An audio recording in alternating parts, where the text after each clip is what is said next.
Be bold. Be heard. Welcome to Unmute Your Mic with your host, Jessica Bell.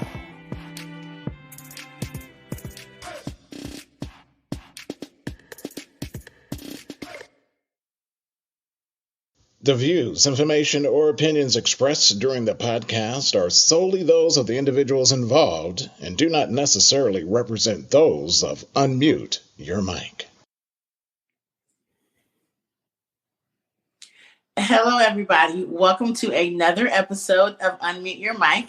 My name is Jessica Bell. I am your host from Kansas City, Missouri, as always. And thank you so much for tuning in. If this is your first time, welcome. If you are returning, thank you so much for being a part of the Unmute Your Mic family. Before we get started, please make sure to go to unmuteyourmic.com. And there you can subscribe, like, and follow. And anywhere you can find us, YouTube, Facebook.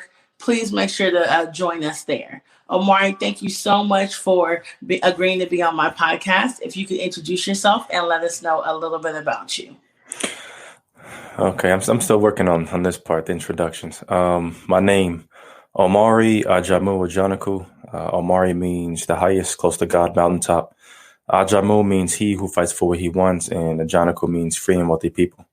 It's from East Africa and Kenya.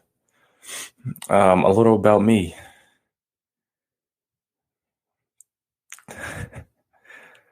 I mean, I'm here for my family, for my community.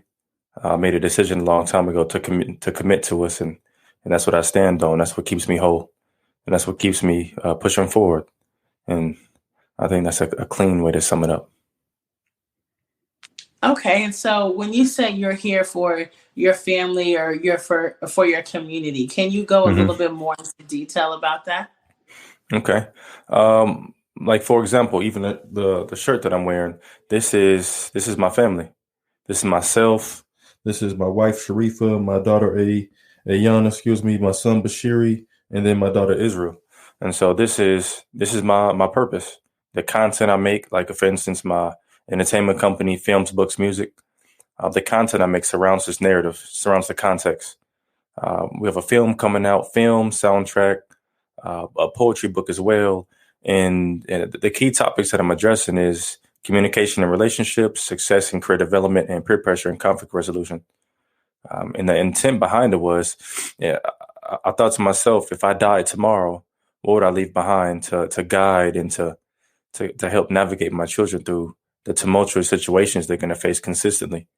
And this is what came about from the poetry book, which is philosophy and questions, integrity and reality, to the soundtrack, which is the music. It's pretty much the poetry book with beats behind it. It's just a different feel to it. And then it's the film that incorporates both, to where it's a little bit easier to digest because you can see the thought process behind people when they make these decisions. I'm not saying positive or negative. I am saying progressive and regressive. And so it takes a behind the scenes look on the thought process of people when they make these decisions, the pros and cons, and the outcome that's on a consistent basis. That's what's going to happen. I love that. And I think it's very important, like you said, to create something, to leave a legacy, to have something that your children can kind of look back on or look to help them as they're going on in their life. Can you tell us a little bit about just you, like your childhood, how you grew up, what kind of led you to where you are now? I don't like to start it off like this. I mean, the reality is it's the typical African-American story, Black story, single parent. My father didn't know his name, his face. And from there is just, I put it this way. I was born a man of the house. And so I had to operate from forever in that responsibility, that narrative. And I did my best to kind of shy away from it or deflect it or justify why I shouldn't or should, and to make excuses for myself. I just found out that no matter what I said or did, the responsibility would always be there. Really just seeing my mother, how hard she worked, how she schemed and planned, and how society treated her.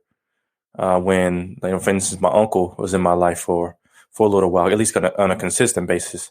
And I saw how society acted when he was around, the respect they gave her, the consideration they gave her. And then when I was there as a boy, it was all out the window. It was neglect and resentment, and she was ostracized and disrespected. And so that kind of forced myself into a role that I hadn't seen that often. And then just growing into it and learning what to do, what not to do, how to say things, and writing things down, and holding myself accountable first before I reach outward. You always got to start within, because you start within, you'll be unstoppable, because what people are going to say to you, you've already said to yourself. And so it's just that facing reality and deciding to do better. And instead of adopting the thought process that I never had it, it wasn't for me, instead of I'm going to make it for me because I never had it. I love that. That's deep. That's really good, because often we can find ourselves almost feeling like shame or guilt, or falling or letting other people define who we are. So the world says, "Oh, I come from this background, so that automatically means I can't have these things, or my children can't have these things because of where I came from." And so even though your story, like you kind of said, is the typical start of a story, you made sure that you weren't going to just have a typical life to follow. And so Absolutely. Can you talk about some of the things that you are doing now? I know you kind of glazed over, the poetry and all of that, but can you go a little bit more into detail about that stuff? Well, I use the entertainment company as a means to provide for the grand scheme. The grand scheme is the law office. Right now, I have a criminal law office where, I'm a paralegal myself. I have 2 bachelor degrees. Well, first, shout out to my HBCU, Langston University, where I started. And then I transferred to UCO because I wanted to do forensic science and criminal justice. And they just didn't have what I needed. I could be blinded by loyalty, but instead I looked at things objectively and knew that I deserved better. And if I really cared about my HBCU, about my community, I would leave to strengthen myself, to get more skilled, and then come back to bolster that program, so the next Omari wouldn't have to leave to get the opportunities and learn that he wanted to. So right now we focus on 3 major areas. That's criminal justice navigation. Essentially just being somebody in your corner that says, okay, yeah, we could go this route. For instance, people don't realize that the public defender's job is to lose. That's why they're a public defender. The prosecution and the district attorney, their job is to pretty much get a high prosecution rate so they can move up in socioeconomic status, meaning governor, mayor, House representatives, and things of the Senate. That's how they usually start, is by prosecution. And the community that most likely is on that losing end of that prosecution or that plea deal is in our community. And so my goal with the navigation, criminal justice navigation, is, along with the legal research we do as well, is, you have your public defender because they have certification I don't have. I'm not bar certified. But at the same time, I'm going to tell you things and share information with you that you take to them, that you hold them accountable, because you don't work for them. They work for you. Yeah, they have 5, 6 cases. They knew what they signed up for. And we still demand that same level of expertise and that same level of accountability, and that same level of quality services. The last thing I do is crime scene examination. I have my background in forensic science. I have a bachelor's. And so from the information that the public defender could provide, I can kind of see and make sense of it, and come up with some theories that I would then pass on to your public defender that they might be able to bring up to help your situation or aid your situation. Like, for instance, when it comes to evidence, a chain of custody has to follow a certain pattern. Once they open it to get to the evidence, they have to close that seal, and they cannot reopen that seal. A new seal has to be made, has to be documented, who, what, when, where, why. If that seal has been tampered with in any way, any type of, we can see the seal's been broken, or the adhesiveness on the tape isn't as strong as it usually would be, then they have to waive that, because now it comes from the fruits of the poisonous tree doctrine, which states that anything that comes from that can't be used because it's gained through ill means or illegal means. It just depends on the context. The second grand scheme is the vocational nonprofit. The biggest thing, in my opinion, at least, we focus on is mental and emotional counseling. Unlicensed, though. I have to make sure I put that disclaimer. And the reason I put that disclaimer for the law office and the nonprofit is because by getting a certification, like therapist or an attorney, you get a certain level of secrecy between each other, as in your communications is protected, because it will be a conflict of interest if what you tell me could then be used against you if I'm to that certain level. I'm not on that level. So if I get subpoenaed for something we talked about, I have to give that information, divulge that information, or I'll be guilty of perjury. And that means everything's flushed down the toilet. So instead of reacting, we'll prevent, and I'll say unlicensed. So people understand we don't have that protection. We can have a great conversation. It's going to be productive. Just understand that everything we talk about, if I'm subpoenaed, I'm going to have to, explain what we talked about. The two other things we do for the nonprofit is career development, which essentially is us sitting down like we're doing now. What's the end goal? Is it entrepreneurship? Is it a 9-to-5 to fund entrepreneurship? Is it getting a trade like a electrician or plumber? Is it you want to go to college to maybe be a lawyer or to be that therapist? Okay, well, how about we go to community college to get the basics out the way, because it'll count just the same and it'll make your dollar stretch. And then we transfer to that state school or HBCU. The last thing that we do for the nonprofit is the vocational training. And that's as simple as how to set up a email, how to dress for an interview, how to communicate, how to send a follow-up email, and how much time it takes in an appropriate way, at least in our opinion, to follow up with them and what to say, how to use Microsoft Word, Google Drive, those minute things that we take for granted that'll help you progress and take that next step toward the next level. So I hear that all the stuff that you're doing, all of it is major giving back to the community, setting people up for success. So that's clearly the end game for all of these. And I think that's so awesome, because we need people who are willing to give back, who are willing to say, hey, I see that there are some holes in these areas, and there needs to be somebody who will come in and fill them. And so what made you decide? Let's just start with the law office. What were you looking at in the community that made you say, I need to do this? This has to be done. I will have to go back. My grandmother used to come spend time with us, and she would watch Law and Order. And I saw it in passing, and it didn't catch my attention. And then one day I just sat down and really watched, and I was just fascinated with the process of the start to the finish when it comes to personal testimony, when it comes to tangible evidence, and piecing those pieces of the puzzle together and finding an end result. And so that, along with my pride and ego for my community, to always be a protector and to make sure we're in a position that benefits us, it just coincided effortlessly. My intent is the criminal law. I think I've been on this since high school. This is what I wanted to do. Middle school, I just knew that lawyer was it. It's just a few turns that I didn't see coming, but God saw it coming. So I'm here to acclimate. And then I started to do more research and do my undergrad, and I saw how it's designed for us to lose. And the greatest scam that we fall for is probation, because if you jaywalk, violating your probation, you like McMill, you pop a willie, technically you're breaking a city ordinance that is violating your probation, technically. And now you not only have to pay fines, you have to do extra time on top of the time that you would have gotten away with. So it's not meant to win. It's designed for us to lose. And then the 13th Amendment states that slavery is illegal, excluding servitude when you're a prisoner. So if you're a prisoner or a criminal, quote unquote, you're a slave. That's just what it's designed to do. And so now that's where that prosecutor, they level up on our backs. Even people who look like us.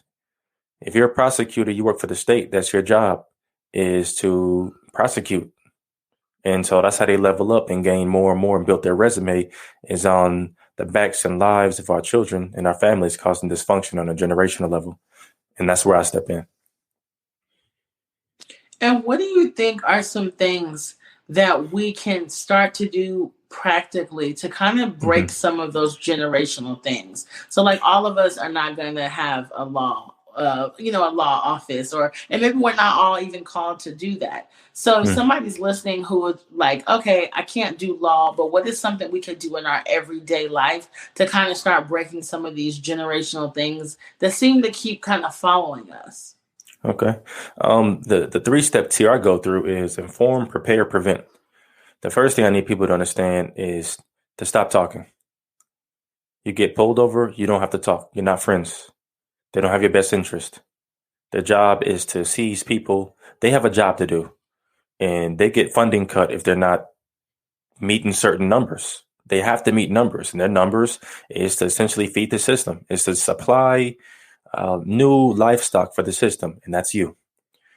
So be quiet. Make sure your license isn't expired. Make sure your tags are in order.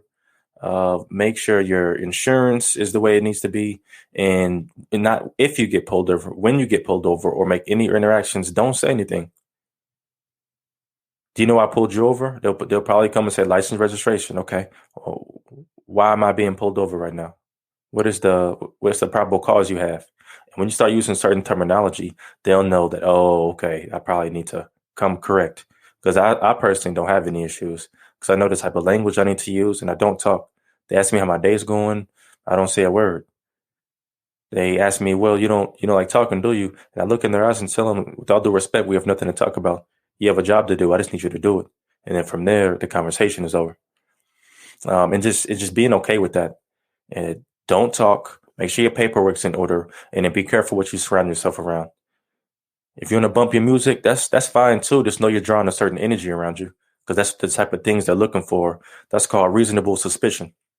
So it's levels to it. Probable cause is the foundation of the criminal justice system. With that, that's how they get warrants. That's how they get essentially everything is probable cause. Reasonable suspicion is they're playing loud music. It's 4 of them in the car. I'm going to just follow them just to make sure that they're not up to anything illegal. I'm not pulling them over. I'm not making any interaction with them. I'm just going to make sure that they're doing what they're supposed to do because I'm suspicious. A reasonable person would be suspicious of a car that's bumping extremely loud music with 4 people in there. They must be doing something. And then from there, oh, you didn't use a turn signal correctly. Probable cause. Now they got you. Oh, you guys are fumbling in the back. I smell something. Even though it's legal, I smell something. You have to have it through illegal means. Okay, go ahead and step out the car. You sweating and fumbling and bubbling with your words because you don't think before you speak. Okay, let's go ahead and step out the car. And I'm calling back up. And I'm calling a drug dog. And so now all this is escalated. Oh, and this is how we end up on the news in those situations. Just from something as simple as that. And you see how it leads. This is what it is. And it's time we be intentional about it, acknowledge it, and prevent, like we talk about.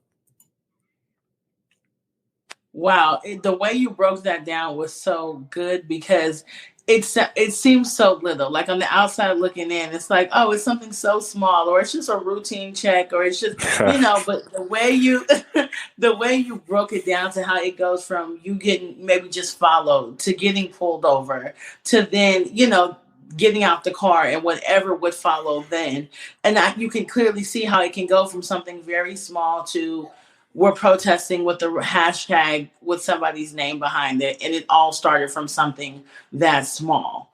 Yeah. And so I think that it's great that you're educating people and educating the community on this because some people just don't know. Sometimes getting pulled over, the automatic reaction is, I'm angry. Why are you messing with me? Leave me alone. Mm-hmm. And so it's immediate aggression, which even if the anger is warranted, it does, like in the situation, what is it going to do?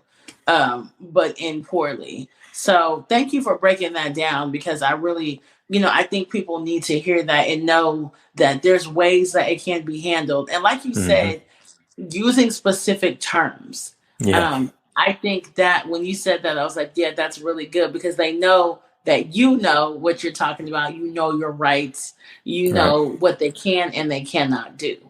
And so just moving a little bit into your entertainment company, what made you decide to start that after you did you start your the law company, the law business first? I've been working on all these for so long. I just didn't have the nonprofit status for the state. I just Gotcha. didn't have the LLC. But I've been writing for a long time now. It's just I use it as a way of therapy, and that's how I would cope with a lot of my issues. Is by, like, for instance, I had a very disheartening dream. One would call it a nightmare because of the context. And what I did was I woke up and I came in my office and wrote it down, and I'm gonna turn it into a film. And it's those little minute things that I've done consistently over the years. Is if I'm feeling a certain way, write that down on a piece of paper, look at it, read it, okay, type it up in a Google document, organize it in a Google Drive, find a decent beat to go along with it. Okay. And then I'm going to also put it into a book. And I just over and over and over and over and over and over. If I feel a certain way, I could bottle it in and hold it in, and then I'm throwing myself off of my kids because they're going to pick up on that. I won't be as engaged. I'll be closed off. I'll be a little more hard, a little harsh. I'll be a little more rugged toward them versus what I typically am, and they don't deserve that. So instead, I get a piece of paper and I write it down. I get it out, and then I find a beat that's bumping, and I just put it over.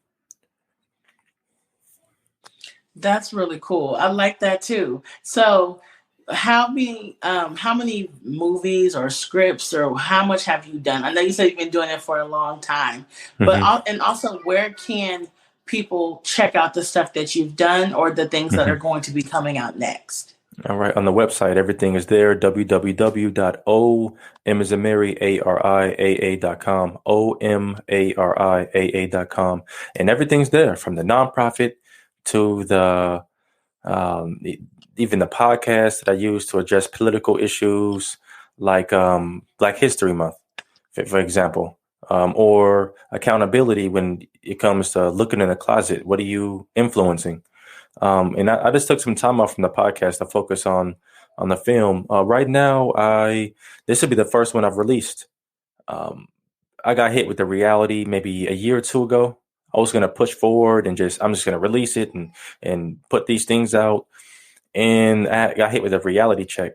Is I didn't know what I was doing. And from an intellectual property standpoint, yeah, it would have got a lot of attention.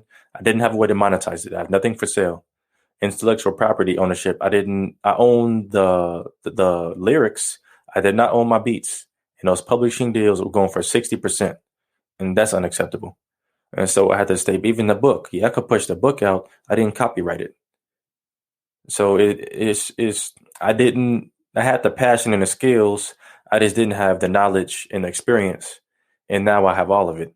And so this is a really special time for me because within the next month, 2 months, all of it's going to be released. And then as soon as it's released, I'm going to take a deep breath, tell myself congratulations, and act like nothing happened and move on to the next one. That's good. I like that. So walk us through just a little bit. How do you handle all of these things? I guess is the Okay. best way to say it. You mentioned that you have children, you're married, Mm-hmm. correct? And Absolutely. then you Yeah. have these businesses. So then Mm-hmm. it's like, you got the nonprofit, and these are heavy things. They're not like, oh, I, walk dogs and do hair. Like they're Mm-hmm. very heavy things that you're doing. So how do you stay grounded? How do you manage your time? Mm-hmm. How can you do all of those things? The biggest thing is I love to do it, and I'm not making any money off these things, and that's what makes it easy for me.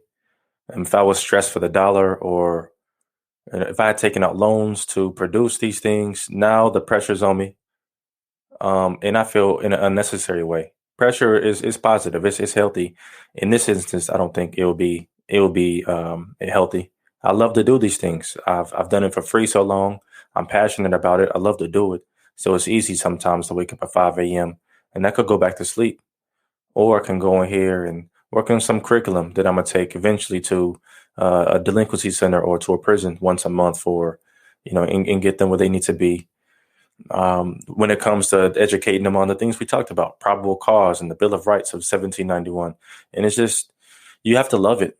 Um, Prioritizing, I'm inconsistent, and sometimes I do go on YouTube a little bit too long, or I might watch a video that takes up too much of my time, but then it's just coming back, getting grounded and saying, okay, you enjoyed yourself.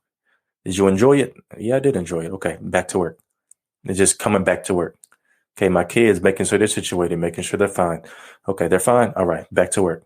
So these things are hobbies of mine that I've just found a way to monetize and found a way to elevate myself as well as those around me that I come in contact with. It's really a hobby that just so happens to be LLC and a nonprofit. That's really inspirational too, for the fact that you said you're not really making money off these things. So you truly are giving back, and it's not because you're getting these fat paychecks in return.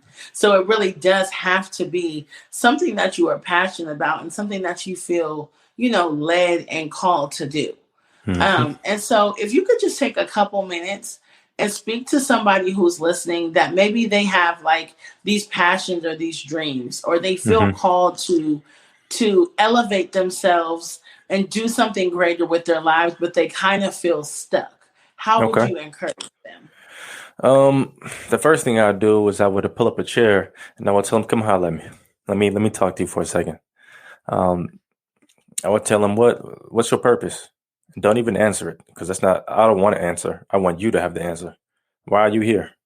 And if you don't know, that's okay. But what are you doing to know? If you're not doing anything, then you're wasting time. And frankly, the things you want to happen aren't going to happen. And people around you are going to support you in not doing it. I find it interesting that when you tell people what you want to do, they find reasons to why it won't work or it doesn't make sense, instead of what will make it work and what will make it make sense. This is the reality. And so you have to find, what do you love to do? And this is something I ask my youth all the time. What do you love to do except sports and video games?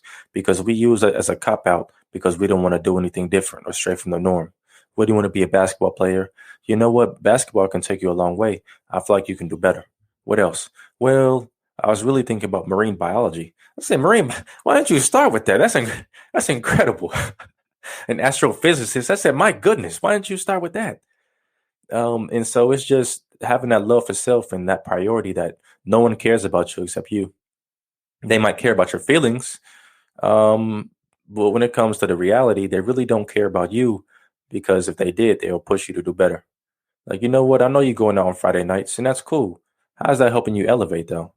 And elevate doesn't have to be owning 8 businesses and all these things. Elevate can be getting a hobby, maybe like to collect stamps, maybe like to make boats inside of a bottle. Okay, let's make about 20 of them. Now let's get that Facebook page. Let's find a way to monetize that. Now we'll get the LLC. And now, since it's technically a part of science, I believe you can get a patent on that. And so let's start to, if not learn, so you can teach the next one, and just finding out what you truly love to do. Because if you're willing to do it for free, when the money comes in, it's going to be easy. And the haters are going to come. Be ready for that. Congratulations in advance. And just looking yourself in the mirror and telling yourself that I'm worth it. I think that's the biggest things that we need to do, is to write down our problems, because when we talk to people close to us, they'll be biased. Yeah, they are wrong for that. Instead of, wait a minute, are you telling me the full story? Because I don't think you're telling me the full story. So how about this? How about we not even talk about that? We talk about something else. Or how about you write that down on a piece of paper and write it third person? Don't write it down as I, me, my, because then you're not able to come from an unbiased standpoint, because you're at fault. It speaks directly to you. So speak from a third person standpoint and then address your issues. Well, they didn't harm me physically. They didn't harm me financially. So what did they really do? Absolutely nothing. So stop giving energy to that stuff. Give energy toward you.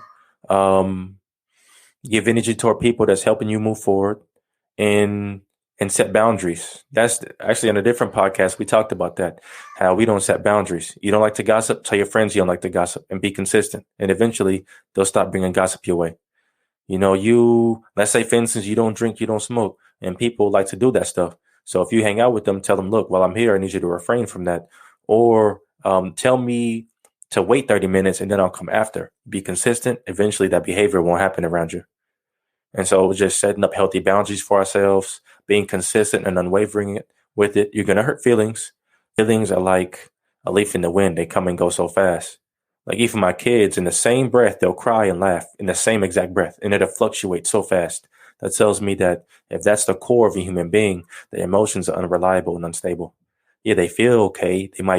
I was driven to do this. That's great. Either you do it or you don't from an intellectual standpoint. Don't be driven by emotions. Don't depend on them, because you'll be led astray and find yourself in dysfunctional situations and relationships. And it's just staying true to you. This is what's best for me.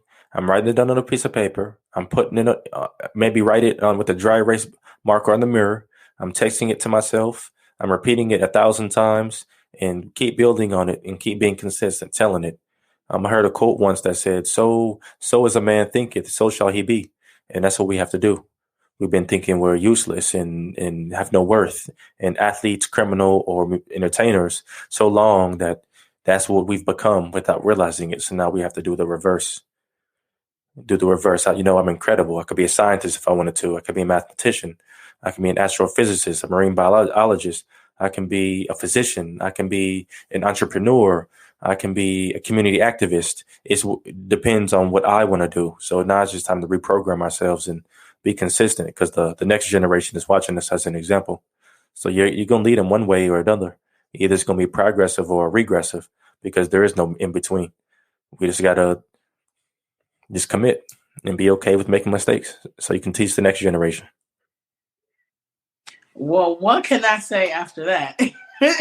That was awesome. Thank you so much, Omari, for this conversation. Of course. Thank you for everything that you're doing for the community. Thank you Wow. for your heart and your passion, and for not being selfish with the information that you do know, for not trying to hoard it, but trying to give back. I know surely you are changing a lot of lives, and will continue, and probably will be changing people's lives far beyond when you are no longer here anymore, because you have impacted people. So I thank you so legacy. much again.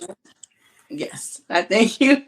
I thank you again for everything that you are doing. I thank you so much for just telling a little part of your story today. And I would love to stay connected with you. Again, please let everybody listening know how they can find you and stay connected with you. www.omariaa.com, www.omariaa.com.